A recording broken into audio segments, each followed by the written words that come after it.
ভারতের কেরালার কোচিতে ব্যাংকের ক্যান্টিনে গরুর মাংস নিষিদ্ধ করেছেন উপ আঞ্চলিক পরিচালক। এর প্রতিবাদে ব্যাংকের সামনে গরুর মাংসের পার্টি করেছেন কর্মীরা। সংবাদ মাধ্যম এনডিটিভি জানিয়েছে, গত বৃহস্পতিবার ভিন্নধর্মী এ প্রতিবাদের আয়োজন করেন ব্যাংক কর্মীরা। তারা পরোটা দিয়ে গরুর মাংস রান্না করে খান, যা কেরালার একটি ঐতিহ্যবাহী খাবার।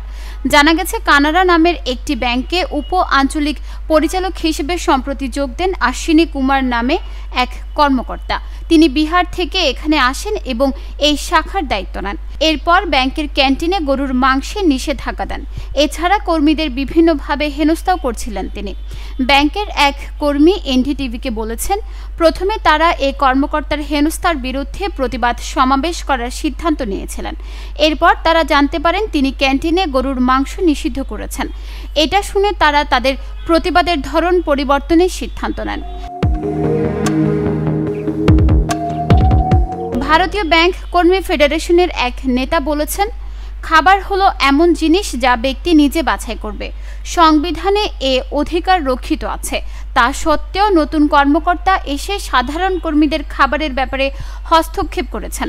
ব্যাংকটির কেন্দ্রীয় কর্মকর্তারা এই ব্যাপারে এখনও কোনো মন্তব্য করেননি। কেরালার রাজনৈতিক নেতারা ব্যাংক কর্মীদের ব্যতিক্রম প্রতিবাদের পক্ষে অবস্থান নিয়েছেন। রাজ্যটির স্বতন্ত্র সাংসদ কেটি জলিল ওই কর্মকর্তার সিদ্ধান্তের নিন্দা জানিয়েছেন।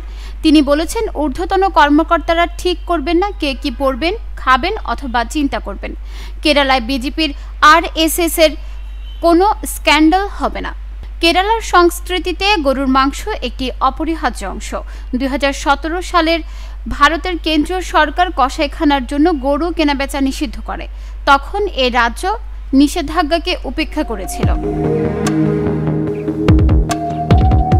নিউজ ডেস্ক, চট্টগ্রাম সময়।